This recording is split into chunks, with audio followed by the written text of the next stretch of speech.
Video शुरू करने से पहले एक महत्वपूर्ण सूचना सुन लीजिए दोस्तों। अगर आप चाहते हैं कि जीएस की तैयारी बिल्कुल स्ट्रक्चर्ड फॉर्म में जीरो से लेकर हीरो लेवल तक घर बैठे करना चाहते हैं तो हमारी श्री एजुकेशन एप्लीकेशन लॉन्च हो चुकी है। प्ले स्टोर से आप डाउनलोड कर लीजिए और जीएस फाउंडेशन बैच जो है उसे ज्वाइन कर लीजिए। यहाँ पर आपको पूरा बेसिक से पढ़ाया जा रहा है। डायग्राम जहाँ पर है उस डायग्राम का पूरा प्रयोग किया गया है। 3D एनिमेशन का जहाँ प्रयोग करना है वो भी प्रयोग किया जा रहा है। पूरा मैप का जहाँ प्रयोग करना है मैप की सहायता से बताया जा रहा है। कहने का भाव यह कि बहुत ही बेसिक लेवल से बताया जा रहा है आपको। इस पूरे कोर्स को, पूरे जीएस फाउंडेशन कोर्स को अगर आप ज्वाइन कर लेंगे, जीएस आपका सबसे बेस्ट पोर्शन हो जाएगा। यकीन मानिए कोई भी एग्ज़ाम हो उसमें जीएस वाला जो पोर्शन होता है वो बहुत इंपॉर्टेंट होता है। तो इसलिए जीएस में अगर अच्छा स्कोर आपको करना है तो ये बैच जरूर ज्वाइन कर लीजिए। इसके अलावा जिन बच्चों को जीएस के क्लास नोट्स चाहिए हैं तो वो भी एप्लीकेशन पर लॉन्च हो चुके हैं, जाकर जरूर ले लीजिए। और अगर आप इंडिविजुअल सब्जेक्ट के कोर्स चाहते हैं तो वो भी लॉन्च हो चुके हैं, आप ज्वाइन कर सकते हैं। Thank you. नमस्कार दोस्तों, आज के इस वीडियो में एक बेहतरीन मौलिक अधिकार को हम डिस्कस करेंगे जो है शोषण के विरुद्ध अधिकार। इसमें दो आर्टिकल आते हैं, आर्टिकल 23 और 24। इन दोनों को हम डिटेल में पढ़ेंगे। क्या इतना तो आपको मालूम ही होगा कि हमारे संविधान में कहाँ पर मौलिक अधिकारों को रखा गया है। तो संविधान के भाग 3 में मौलिक अधिकारों को रखा गया है और मौलिक अधिकारों से संबंधित आर्टिकल 12 से लेकर आर्टिकल 35 तक हैं। तो भाग 3 के अंतर्गत आर्टिकल 12 से लेकर 35 तक हैं और कुल 6 प्रकार के मौलिक अधिकार हैं। कितने प्रकार के? 6 प्रकार के मौलिक अधिकार हैं। और तीसरे प्रकार का जो मौलिक अधिकार है वो शोषण के विरुद्ध अधिकार है, अर्थात किसी भी व्यक्ति का शोषण नहीं होगा ये सुनिश्चित किया गया है आर्टिकल 23 और 24 के माध्यम से। तो सबसे पहले आर्टिकल 23 को डिटेल में पढ़ते हैं, फिर आर्टिकल 24 को हम पढ़ेंगे ताकि आपको पढ़ने के बाद कोई डाउट रहे ही ना। तो चलिए आर्टिकल 23 पढ़ते हैं। आर्टिकल 23 का नाम है मानव के दुर्व्यापार और बलात्श्रम का प्रतिषेध किया गया है। तो है क्या ये? चलिए डिटेल में देखते हैं। इसमें टोटल 2 क्लॉज हैं। सबसे पहला जो उपखंड है वो हम पढ़ लेते हैं, या पहला जो क्लॉज है वो हम समझ लेते हैं। आर्टिकल 23 का पहला क्लॉज ये कहता है कि मानव का दुर्व्यापार नहीं किया जा सकता, मानव के साथ बेगारी नहीं की जा सकती और मानव के साथ बलात्श्रम नहीं किया जा सकता। अगर कोई ऐसा करता है, ये जो तीनों चीज़ें मैं बताई हैं, अगर कोई ऐसा करता है तो इसे अपराध माना जाएगा और वो विधि के अनुसार दंडनीय होगा। अब अपराध तो है ये, और इस अपराध की सज़ा क्या होगी? वो जो कानून बना होगा, जो विधि बनी होगी उसी के अनुसार दंडनीय होगा। मतलब आर्टिकल 23 का जो हनन करता है या आर्टिकल 23 का जो उल्लंघन करता है उसे क्या सज़ा होगी ये संसद के ऊपर छोड़ा गया था कि संसद कानून बनाकर ये सुनिश्चित करे कि जो भी मानव के दुर्व्यापार में शामिल है या मानव के साथ बेगारी कर रहा है या मानव से बलात्श्रम करवा रहा है, अर्थात इस प्रकार का कोई अपराध कर रहा है, उसके लिए क्या सज़ा होगी ये संसद कानून बनाकर तय करे। और संसद ने कानून बनाए हुए हैं, वो आगे हम पढ़ेंगे। और आर्टिकल 23 का दूसरा क्लॉज हम बाद में ही पढ़ेंगे, पहले क्लॉज को डिटेल में पढ़ लेते हैं। तो पहला क्लॉज आपने पढ़ा तो इसमें आपको 3 शब्द आपके सामने आए, मानव का दुर्व्यापार नहीं होगा, मानव के साथ बेगारी नहीं होगी और मानव के साथ बलात्श्रम नहीं होगा। ये 3 शब्दों का आप मीनिंग डिटेल में समझ लीजिए तो आर्टिकल 23 का पहला क्लॉज आपको समझ में आ जाएगा। मानव का दुर्व्यापार का मतलब मानव को वस्तु के जैसा खरीदना या बेचना।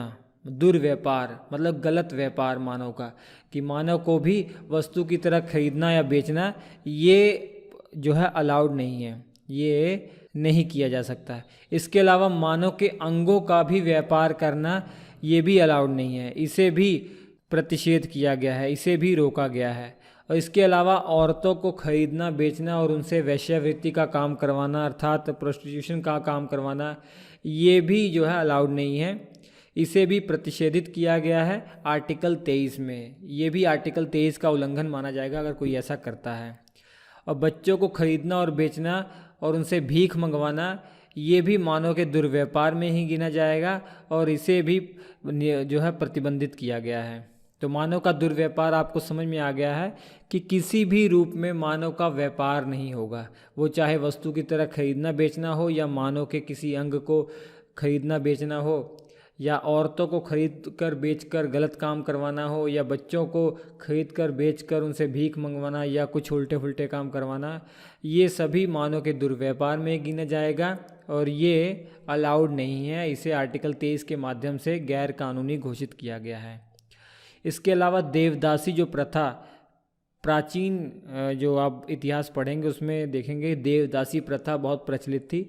देवदासी प्रथा में ये हुआ करता था कि कुछ लड़कियों को मंदिरों में छोड़ दिया जाता था भगवान की दासी के रूप में, और वहीं पर वो पूरा जीवन अपना निर्वाह कर देती थी। ये सभी प्रथाएं अब मानव के दुर्व्यापार में गिनी जाती हैं और ये रोक दी गई हैं।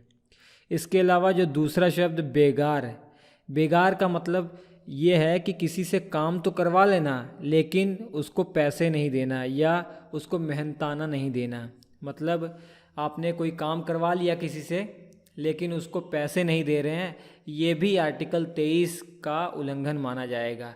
अर्थात मानव के साथ बेगारी नहीं की जा सकती। पहले जब देश आज़ाद नहीं हुआ था, उससे पहले जब जमींदारी प्रथा चलती थी यहाँ भारत में, तो ये बहुत होता था। कोई किसान, गरीब किसान किसी जमींदार से कर ले लिया करता था, कर नहीं भर पाता था, अपना वो जो पैसे उसने उधार लिए वो नहीं भर पाता था, तो उसके बदले उसे जमींदार के यहाँ पूरे जीवन भर नौकरी करनी होती थी और उसके लिए उसको पैसे नहीं देता था जमींदार।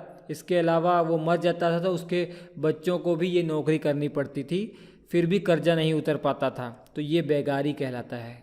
सिंपल सी बात है कि किसी से काम करवा लेना, उसका जो है मेहनताना, उसको पैसे नहीं देना, ये बेगारी होता है। ये भी आर्टिकल 23 के तहत जो है इसके प्रतिबंधित किया गया है।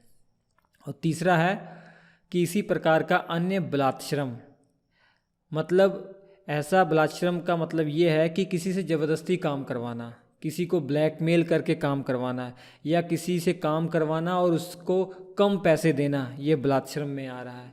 जैसे एक लेबर की दिहाड़ी मान लीजिए एक दिन की 500 रुपये है, लेकिन उसको आप 100 रुपये में ही काम करवा रहे हैं, वो किसी भी तरीके के, चाहे उसको ब्लैकमेल करके, चाहे उसकी गरीबी का फ़ायदा उठाकर, ये भी बलात्श्रम में ही गिना जाएगा। इसके अलावा किसी को ब्लैकमेल करके आप काम करवा रहे हैं, डंडे की नोक पर या बंदूक की नोक पर आप काम करवा रहे हैं, ये भी बलात्श्रम में ही गिना जाएगा। एक केस आया था सुप्रीम कोर्ट में, people union for democratic rights versus union of India, ये 1982 का मामला है। इस मामले की सुनवाई करते हुए जो जस्टिस भागवत थे, उस समय सुप्रीम कोर्ट के चीफ जस्टिस थे, उन्होंने ये कहा कि किसी की गरीबी का फ़ायदा उठाकर या किसी का इमोशनल का फ़ायदा उठाकर किसी से काम करवा लेना या कम पैसे में काम करवा लेना, ये भी बलात्श्रम में गिना जाएगा। मतलब मान लीजिए कि एक व्यक्ति है, उसके बच्चा बीमार है और उसको बच्चे को डॉक्टर के पास ले जाने के लिए उसके पास पैसे नहीं हैं और वो आपसे काम मांगने के लिए आया। अब वो बोला मेरा बच्चा बीमार है, मुझे काम दे दीजिए। तो आपने बोला चलिए ठीक है, मेरे यहाँ एक दिन आप नौकरी कर दीजिए या मेरे यहाँ एक दिन आप जो है दिहाड़ी कर दीजिए, और एक दिन काम करने का जो मिनिमम पैसा होता है मान लीजिए 400 रुपये है, और आपने उसका गलत फ़ायदा उठाया, आपने उसका मजबूरी का गलत फ़ायदा उठाया। आपने कहा मैं 100 रुपये में आपसे काम करवाऊँगा। अब वो गरीब बेचारा है, वो मजबूर है, उसके पास कोई ऑप्शन ही नहीं है। अगर उसकी मजबूरी ना होती, उसका बच्चा बीमार ना होता, तो वो शायद वो काम ना करता है, लेकिन उसका बच्चा बीमार है इसलिए उसे मजबूरी में जो 400 रुपये का काम है वो 100 रुपये में ही करना पड़ रहा है। तो आप 100 रुपये में उससे काम करवा रहे हैं, तो इसका मतलब आप आर्टिकल 23 का हनन कर रहे हैं, उसका आर्टिकल 23 का उल्लंघन कर रहे हैं, आप उससे बलात्श्रम करवा रहे हैं, तो ये बलात्श्रम में गिना जाएगा। ये डिसीजन दिया था सुप्रीम कोर्ट ने 1982 में। तो होप आपको क्लॉज 1 समझ में आ गया होगा कि मानव का दुर्व्यापार मतलब किसी भी रूप में व्यापार नहीं होगा, मानव के साथ बेगारी नहीं होगी और मानव के साथ बलात्श्रम नहीं होगा। यहाँ पर मानव शब्द आ रहा है, इसका मतलब ये समझ लीजिए कि ये भारत में रहने वाले नागरिकों के लिए भी ये अधिकार है आर्टिकल 23। इसके अलावा भारत में जो रहने वाले जो विदेशी हैं, चाहे वो हमारे जो मित्र विदेशी हों चाहे शत्रु विदेशी हों, मतलब जो हमारी दोस्त हैं, जो कंट्री हमारी दोस्त हैं, वहाँ का कोई रहने वाला यहाँ पर हो, या हमारी जो दुश्मन है जैसे पाकिस्तान का कोई व्यक्ति हमारे यहाँ हो, उसे भी ये अधिकार दिए गए हैं। अब इसके अलावा इस अनुच्छेद की कोई बात, ये दूसरा क्लॉज क्या कहता है, इस अनुच्छेद की कोई बात राज्य को सार्वजनिक प्रयोजनों के लिए अनिवार्य सेवा अधिरोपित करने से निवारित नहीं करेगी। ऐसी सेवा अधिरोपित करने में राज्य केवल धर्म, मूलवंश, जाति या वर्ग या इनमें से किसी के आधार पर कोई विभेद नहीं हो करेगा। अब आर्टिकल 23 का जो दूसरा क्लॉज है ना, ये पहले क्लॉज का अपवाद है, क्योंकि पहले क्लॉज में कहा गया है कि मानव का दुर्व्यापार नहीं होगा, मानव के साथ बेगारी नहीं होगी, या मानव के साथ बलात्श्रम नहीं होगा। लेकिन दूसरे क्लॉज में कहा जा रहा है कि मानव के साथ बेगारी की जा सकती है, मानव के साथ बलात्श्रम किया जा सकता है, लेकिन सार्वजनिक हित में, सार्वजनिक हित में ऐसा किया जा सकता है। अर्थात सार्वजनिक हित में जो अनिवार्य सेवाएं हैं वो अधिरोपित की जा सकती हैं। इसके लिए आप ये नहीं कहेंगे कि आर्टिकल 23 का उल्लंघन हो रहा है। मैं उदाहरण के लिए बताता हूँ, आप इंडियन आर्मी में ज्वाइन हो चुके हैं, अब आपको आपकी जो पोस्टिंग है जम्मू कश्मीर में लगा दी जाती है या किसी अन्य बॉर्डर पर लगा दी जाती है, तो आप ये नहीं कह रहे हैं सकते कि मेरा वहाँ काम करने का मन नहीं कर रहा है, मुझे वहाँ डर लग रहा है, वहाँ पर लड़ाई हो जाएगी, डर लग रहा है, आप सरकार मुझसे ज़बरदस्ती काम करवा रही है। और आर्टिकल 23 क्या कह रहा है कि किसी से ज़बरदस्ती काम नहीं करवाया जा सकता उसकी इच्छा के बिना। आप ऐसा नहीं कर सकते हैं, क्योंकि वो सार्वजनिक जो है काम है, सार्वजनिक हित में आप कर रहे हैं, देश सेवा में आप कर रहे हैं। इसके अलावा एक और उदाहरण बताऊं, जैसे देश को ऐसी ज़रूरत पड़ गई कि देश में सैनिकों की कमी पड़ रही है, तो सरकार ने ये फैसले ले लिया कि सभी घरों से एक एक व्यक्ति देश के लिए लड़ने जाएगा बॉर्डर पर। तो वहाँ पे आपकी इच्छा नहीं पूछी जाएगी, आप सरकार ने डिसीजन ले लिया तो आपको जाना ही पड़ेगा, भले ही सरकार उसके लिए आपको पैसा दे या ना दे, तो भी आप कुछ नहीं कंप्लेन कर सकते। तो आप ऐसा नहीं कह सकते कि सरकार काम के बदले पैसा नहीं दे रही है तो इसका मतलब मुझसे बेगारी करवा रही है, या आप ये कहेंगे कि मेरा काम करने का मन नहीं कर रहा, मुझे नहीं जाना होना, और सरकार ज़बरदस्ती आपको भेज रही है, तो आप ये नहीं कह सकते कि बलात्श्रम हो रहा है। ऐसा किया जा सकता है, क्योंकि आर्टिकल 23 का दूसरा क्लॉज इसकी इजाज़त देता है कि सार्वजनिक हित में ऐसा किया जा सकता है। ठीक है, राज्य ऐसा कर सकती है, लेकिन सार्वजनिक हित में, याद रखिए सार्वजनिक हित में। और ऐसा करने के लिए ये ध्यान दीजिए कि सरकार जो है ना, वो धर्म, मूलवंश, जाति और वर्ग के आधार पर कोई भेदभाव नहीं करेगी। ऐसा नहीं करेगी कि हिंदू धर्म के ही लोग केवल लड़ाई करने जाएंगे या मुस्लिम धर्म के लोग ही केवल जो है ये लड़ाई करने जाएंगे, ऐसा नहीं कुछ कह सकती हैं। तो धर्म के आधार पर, मूलवंश के आधार पर, जाति या वर्ग के आधार पर कोई भी भेदभाव नहीं किया जाएगा जब सार्वजनिक हित में अनिवार्य सेवाएं अधिरोपित की जाएंगी। समझ में आया आर्टिकल 23 की नहीं? आर्टिकल 23 में क्या लिखा हुआ है? पहले तो ये कहा गया पहले क्लॉज में कि मानव के साथ दुर्व्यापार नहीं होगा, बेगार नहीं होगा, बलात्श्रम नहीं होगा, ये आपको समझ में आ गया। लेकिन सार्वजनिक हित में ऐसा किया जा सकता है। सार्वजनिक हित में अगर आर्टिकल 23 के पहले क्लॉज का उल्लंघन होता है तो भी चलेगा, कोई दिक्कत नहीं। राज्य इसके लिए फ्री है, राज्य ऐसा कर सकती है। लेकिन राज्य ये नहीं कर सकती कि सार्वजनिक हित में वो अनिवार्य सेवाएं तो लागू कर रही है, लेकिन उसमें भी भेदभाव कर रही है कि धर्म के आधार पर या मूलवंश के आधार पर या जाति के आधार पर या वर्ग के आधार पर भेदभाव कर रही है, तो ये नहीं चलेगा। समझ में आ गया आपको? आर्टिकल पहले और दूसरा क्लॉज समझ में आ गया है। पहला क्लॉज फिर से देख लीजिए कि अगर मानव के साथ कोई दुर्व्यापार करेगा या बेगारी करवाएगा या बलात्संग करवाएगा तो ये आर्टिकल 23 का हनन माना जाएगा और इसके लिए उसे सज़ा हो सकती है। क्या सज़ा होगी? संसद को अधिकार दिया गया था कानून बनाने का, तो संसद ने कानून बनाए हैं। 1956 में भी बनाया, 1976 में भी बनाया। 1956 में अनैतिक दुर्व्यापार निवारण अधिनियम बनाया और बंधुआ मजदूरी व्यवस्था निरसन अधिनियम 1976 में बनाया। अब एक और एक्स्ट्रा बात मैं आपको बताऊं, ध्यान समझ लीजिएगा, कंफ्यूज ना होइएगा, कि जो संसद ने ये कानून बनाए हैं ना, ये संसद को कानून बनाने का अधिकार कहाँ पर दिया गया है, किस आर्टिकल के माध्यम से दिया गया है? तो आर्टिकल 35 के माध्यम से दिया गया है। ध्यान से समझिएगा। बताइए, मौलिक अधिकारों का जो टोटल आर्टिकल है कहाँ से कहाँ शुरू होता है? आर्टिकल 12 से लेकर आर्टिकल 35 तक है। तो आर्टिकल 12 से लेकर 35 के बीच में जहाँ जहाँ पर संसद को ऑथराइज्ड किया जाएगा कि संसद इसके संबंध में कानून बनाए, उसके संबंध में ये कानून बनाए, तो संसद जब भी कानून बनाएगी मौलिक अधिकार से संबंधित, तो वो आर्टिकल 35 में दी गई पावर का इस्तेमाल करते हुए बनाएगी।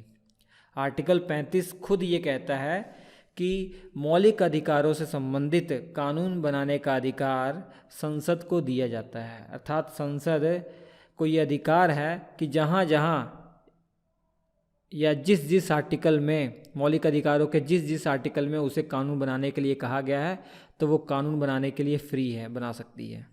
तो संसद जो कानून बनाती है वो आर्टिकल 35 का प्रयोग करते हुए बनाती है, जब भी उसे किसी मौलिक अधिकार में कानून बनाने के लिए कहा जा रहा है। जैसे आर्टिकल 23 में आपने पढ़ा, इसमें कहा गया है कि संसद कानून बनाकर ये निश्चित करे कि आर्टिकल 23 का जो उल्लंघन करता है उसके लिए क्या सज़ा होगी। तो संसद कानून बनाएगी तो किस पावर का तहत कानून बनाएगी? आर्टिकल 35 में उसे पावर दी गई है कानून बनाने की, तो वो कानून बना रही है। ये एक्स्ट्रा चीज़ मैंने आपको बता दी, इसमें कंफ्यूज नहीं होना आपको, ठीक है। इसके अलावा दो चीज़ें और नोट कर लीजिएगा कि जो आर्टिकल 23 है ये भारत के नागरिकों के लिए भी और भारत में रहने वाले विदेशियों के लिए भी। ये ऑलरेडी मैंने बता ही दिया था आपको। भारत में रहने वाले विदेशी दो प्रकार के होते हैं। एक हमारी जो मित्र कंट्रीज़ हैं वहाँ के लोग अगर भारत में रहते हैं तो वो फ्रेंडली एलियंस हो गए, और ऐसे लोग जो हमारी दुश्मन कंट्री के हमारे भारत में रहते हैं वो कौन से हो गए? वो हमारे एनिमी एलियंस हो गए हैं। तो ये अधिकार उन्हें भी शामिल है, उन्हें भी दिया गया है। इसके अलावा आर्टिकल 23 हमें संरक्षण प्रदान करता है, जो अधिकार देता है ये राज्य के विरुद्ध भी है और प्राइवेट के विरुद्ध भी है। मतलब राज्य अगर आपके साथ दुर्व्यापार, बलात्श्रम या बेगारी करेगा तो उसके लिए आपको संरक्षण तो दिया ही गया है कि राज्य नहीं करेगा। इसके अलावा ये भी कहा गया है कि प्राइवेट भी, या कोई प्राइवेट कंपनी है या कोई इंडिविजुअल, कोई व्यक्ति ही है, वो भी आपके आर्टिकल 23 का उल्लंघन नहीं कर सकता। तो ये राज्य और प्राइवेट दोनों के विरुद्ध संरक्षण प्रदान किया गया है। हालांकि आर्टिकल 23 का जो उल्लंघन है वो राज्य तो बहुत ही कम केस में करेगी, लेकिन जो प्राइवेट लोग हैं, जैसे कोई प्राइवेट कंपनी है या कोई प्राइवेट संस्था है, वो आपके इस मौलिक अधिकार को गलत इस्तेमाल कर सकती है, आपके इस मौलिक अधिकारों का उल्लंघन कर सकती है। अर्थात आपके साथ दुर्व्यापार कर सकती है, बलात्श्रम कर सकती है, ठीक है। जैसे आप किसी हॉस्पिटल में भर्ती हुए, आपकी किडनी को ही बेच दिया गया आपसे बिना पूछे, तो आपके आर्टिकल 23 का हनन हो गया है। अब किसी प्राइवेट कंपनी ने आपसे के साथ कोई एग्रीमेंट बना लिया जिसमें आपको 2 साल जो है जम के काम करवाया जा रहा है, आपसे 2 साल का एग्रीमेंट बनवा लिया, आपसे ज़बरदस्ती 2 साल काम करवाया जा रहा है, और जो एग्रीमेंट बनाया गया था उसमें कोई भी ऐसा रास्ता नहीं लिखा हुआ है कि जिससे आप उस कंपनी को आप छोड़ पाएँ, तो ये भी बलात्श्रम में ही गिना जाएगा। ये मैं आपको बता दूं, फिर से ध्यान से समझ लीजिएगा कि आप किसी कंपनी में जॉब करते हैं तो आपने किसी कंपनी के साथ 2 साल का एग्रीमेंट बना लिया। अब उस एग्रीमेंट को ध्यान से पढ़िए। अगर उस एग्रीमेंट में कहीं भी ये नहीं लिखा हुआ है कि 2 साल से पहले आपको किस प्रकार से इस नौकरी को छोड़ना है, तो ये समझ लीजिए आपके साथ बलात्श्रम हुआ है।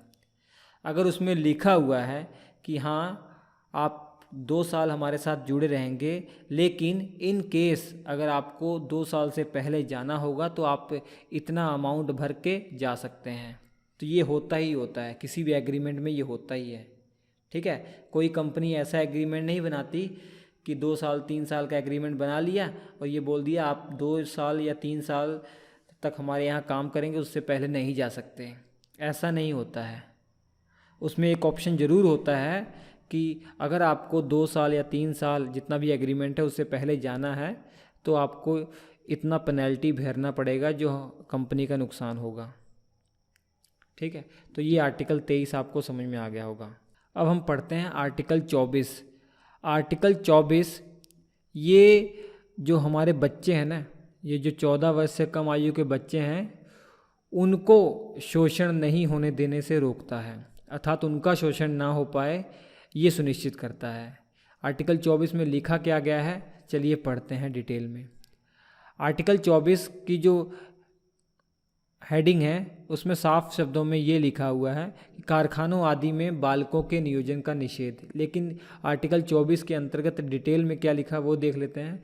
इसमें साफ शब्दों में लिखा हुआ है कि 14 वर्ष से कम आयु के जो बालक हैं उन्हें ना ही किसी फैक्ट्री में अथवा कारखाने में काम करने दिया जाएगा या किसी खान में काम करवाया जाएगा, ना ही ऐसी जगह किसी काम करवाया जाएगा जो संकट भरी हो, जो खतरापूर्ण जगह है वहाँ भी काम करने के लिए नहीं दिया जाएगा।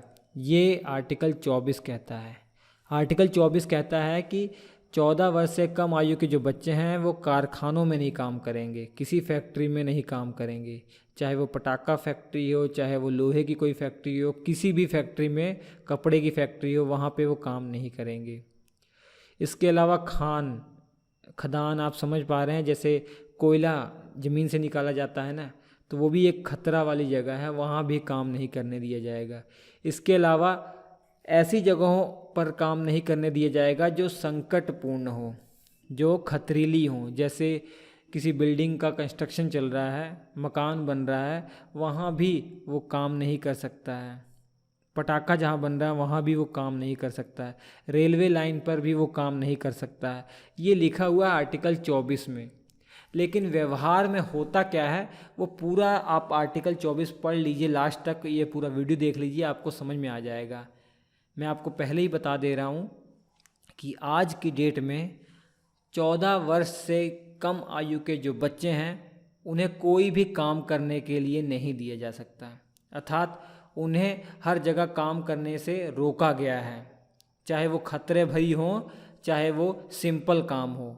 बस एक अपवाद है, अपवाद ये है कि जैसे फिल्मों में बच्चे काम करते हैं, धारावाहिक में बच्चे काम करते हैं, टीवी सीरियल में कोई काम करते हैं बच्चे, वो उन्हें अलाउड है, क्योंकि वो भी एक स्पेशल परमिशन के साथ अलाउड किया गया है कि वो अपनी पढ़ाई करते रहें और उसके बाद जो है वो एक्स्ट्रा टाइम में वो सब करें।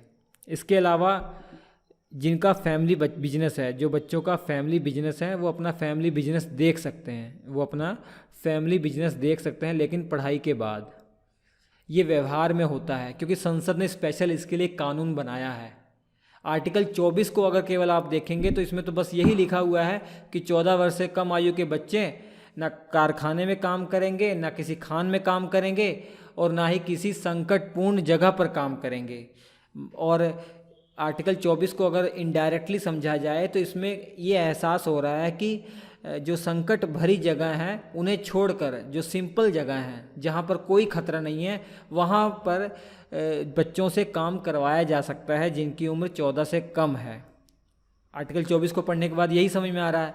लेकिन वास्तव में आज की डेट में मैं आपको बताऊं कि 14 से कम आयु के कोई बच्चे हैं ना, उन्हें कहीं भी काम नहीं करवाया जा सकता है। भले ही चाय की दुकान हो, वहाँ भी काम नहीं करवाया जा सकता है। चाय की दुकान पर आप छोटू को अब नहीं देखते होंगे क्योंकि ये बैन हो चुका है।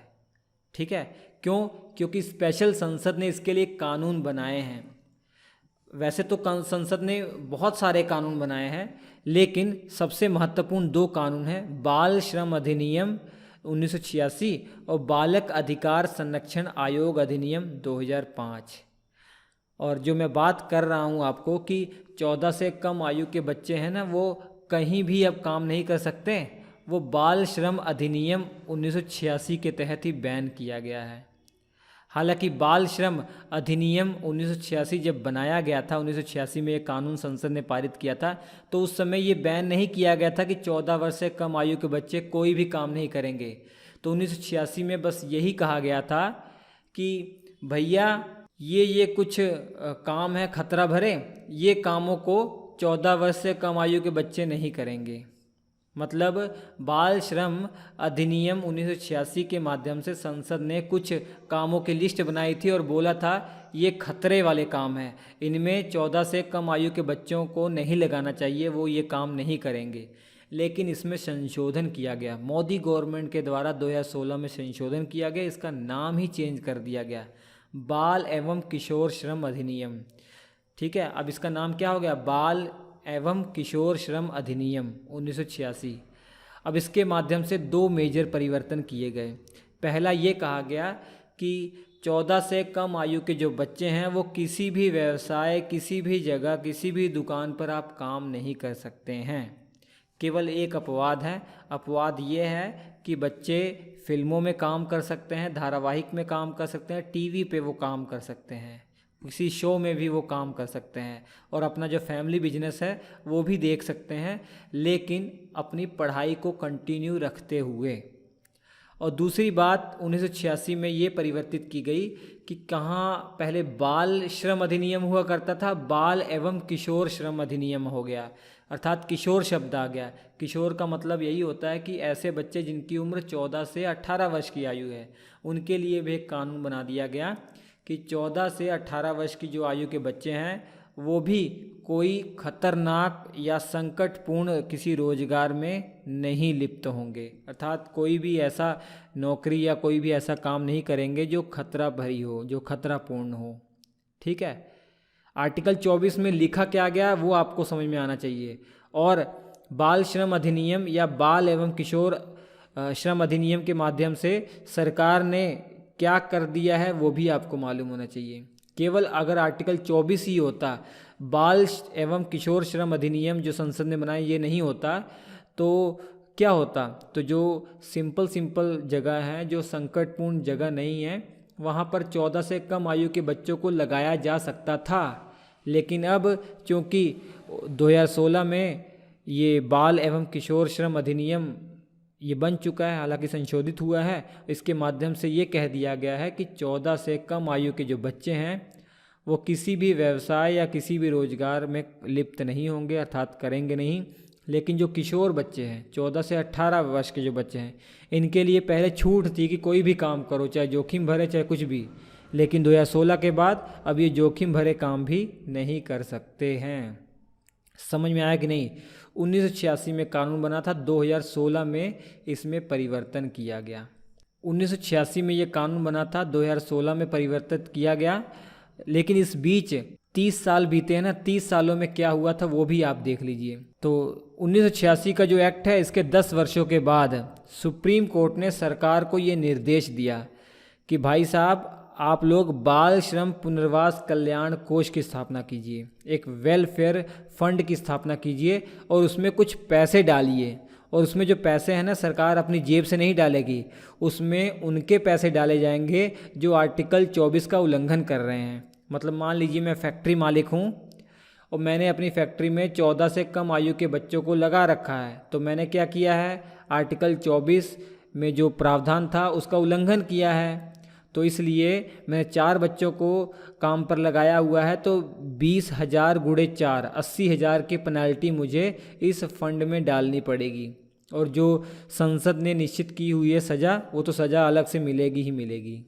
ठीक है, तो 1996 में सुप्रीम कोर्ट ने क्या कहा सरकार से कि आप बाल श्रम पुनर्वास कल्याण कोष की स्थापना कीजिए, जिसमें हर बच्चे के पीछे 20,000 रुपये जमा कीजिए जिनके साथ शोषण हुआ है, या जिस फैक्ट्री मालिक ने या जिस संस्था ने इसका उल्लंघन किया है उससे पर बच्चा 20-20 हज़ार रुपये आप लीजिए, इसमें डालिए। ठीक है, और 2005 का जो कानून है ये भी बहुत महत्वपूर्ण है, बालक अधिकार संरक्षण आयोग अधिनियम, commissions of protection of child right act 2005, नाम से ही पता लग रहा है। इसमें 2 बातें जोड़ी गई इसके माध्यम से। पहली बात, बच्चों के अधिकारों की रक्षा करने के लिए एक राष्ट्रीय आयोग बनाया गया और राज्य आयोग की स्थापना की गई। मतलब आयोग की स्थापना की गई इस एक्ट के तहत। कौन कौन से आयोग? एक नेशनल कमीशन और स्टेट कमीशन। और दूसरी बात ये कही गई इस एक्ट में, 2005 वाले इस एक्ट में, कि जिन बच्चों के साथ अन्याय हो रहा है, अर्थात आर्टिकल 24 का जिनका उल्लंघन जिन बच्चों का हो रहा है या आर्टिकल 24 के तहत जिनका शोषण हो रहा है, उन बच्चों को न्याय भी तो मिलना चाहिए। और सुप्रीम कोर्ट, हाई कोर्ट या डिस्ट्रिक्ट कोर्ट में जाएंगे तो बहुत समय लग जाएगा, तो इसलिए उनके लिए एक स्पेशल कोर्ट बना दिया गया, चिल्ड्रन कोर्ट बना दिया गया, और वहाँ पे उन्हें फास्ट ट्रैक में न्याय जल्दी मिल जाएगा। ठीक है। इसके 1 साल के बाद जो सरकार थी कांग्रेस की, उन्होंने ये कह दिया कि 14 से कम आयु के जो बच्चे हैं, घरेलू नौकरी पर उन्हें कोई नहीं रखेगा, होटलों में काम नहीं करेंगे, दुकानों पे काम नहीं करेंगे, रिजॉर्ट पर काम नहीं करेंगे, स्पा पर काम नहीं करेंगे, चाय की दुकानों पर छोटू काम नहीं करेगा। तो ये 2006 में फैसला लिया गया। आप देख पा रहे हैं, मैंने जो आपको बताया है कि 14 से कम आयु के बच्चे कहीं काम नहीं करेंगे, ये 2016 में हुआ है, ठीक है। और मैं अभी आपको बता रहा हूँ 2006 में ऐसा हुआ है। 2006 से पहले क्या हुआ करता था कि केवल संकटपूर्ण काम नहीं करेंगे बच्चे और नॉर्मल काम करेंगे, जैसे ये दुकानों पे काम करना, चाय की दुकानों पर काम करना, ये सब ये अलाउड था 2006 से पहले। लेकिन कांग्रेस सरकार ने 2006 में ये कदम उठाया और ये बैन कर दिया। ये ऐसा इसलिए किया गया क्योंकि 2002 में आपको याद हो 86वां संविधान संशोधन हुआ था और 86वां संविधान संशोधन के तहत आर्टिकल 21A जोड़ा गया, शिक्षा का अधिकार जोड़ा गया, जिसमें 6 से 14 वर्ष तक की आयु के जो बच्चे हैं उनको शिक्षा पाने का जो अधिकार है मौलिक अधिकार बना दिया गया। तो इसलिए सरकार ने ये निश्चित किया कि 14 से कम आयु के जो बच्चे हैं उनकी जगह स्कूलों पे हैं, उनकी जगह स्कूलों में हैं, उनकी जगह ये काम करने की नहीं है, उनकी जगह जो है शिक्षा प्राप्त करने की है। तो ये सुनिश्चित करने के लिए ये सभी कदम उठाए गए हैं, ठीक है। तो होप आपको सब समझ में आ गया होगा। और 1986 का जो एक्ट बहुत इंपॉर्टेंट था, इसमें संशोधन 2016 में हुआ और आज की डेट में जो हो चुका है ये 2 नियम आप पढ़ लीजिए। 14 से कम आयु के जो बच्चे हैं वो किसी भी जगह काम नहीं करेंगे, लेकिन 14 से 18 वर्ष तक के जो किशोर हैं वो भी काम तो करेंगे लेकिन खतरनाक काम नहीं करेंगे, खतरनाक जगह पर वो काम नहीं करेंगे। अब ये हो चुका है, अब यही आज की डेट में भी लागू है। तो आर्टिकल 24 की जो बातें हैं वो नहीं लागू हैं, जबकि 1986 का जो एक्ट है ये लागू है। होप आपको समझ में आ गया होगा। और ये दोनों ही आर्टिकल्स आपके लिए इम्पोर्टेंट है। कोई डाउट रह गया हो तब भी आप कमेंट करके पूछ सकते हैं। हम आपसे मिलते हैं अगले एपिसोड में, तब तक के लिए नमस्कार।